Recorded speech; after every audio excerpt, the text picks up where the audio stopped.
Ayun, natapos ko na po siyang turuan ng basic throwing. Yung kamay, yung braso, sinamahan din natin ng konting footwork at ang nakakatuwa, ito po si Andrea, mabilis matuto. Napakalaki po ng potensyal. So ngayon ay tuturuan ko na rin siya ng basic na pagsalo.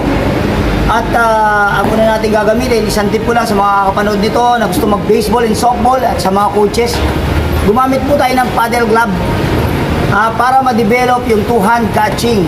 Yung po yung basic two-hand catching. Gumamit po tayo ng paddle glove. Ito po, ginawa ko lang ito. Titingnan nyo po kung ano yung gagawin namin kasama ang throwing at ang pagsalo. Okay, let's go. Ito na.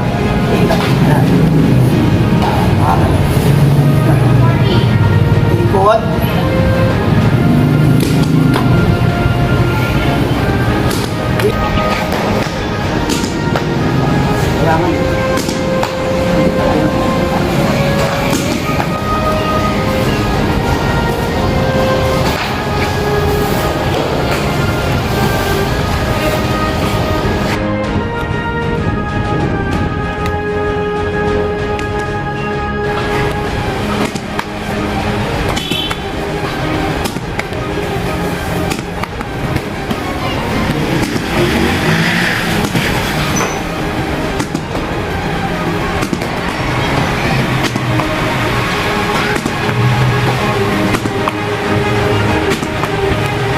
Okay, ayun po, hanggang dun lang po muna tayo.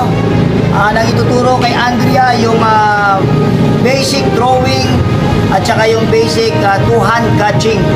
At abangan nyo po yung mga susunod na video. So maraming salamat po sa mga nanood. Mabuhay kayong lahat. God bless you all. Bye! Paki-subscribe po ng aking YouTube channel, Coach Manny. Bye!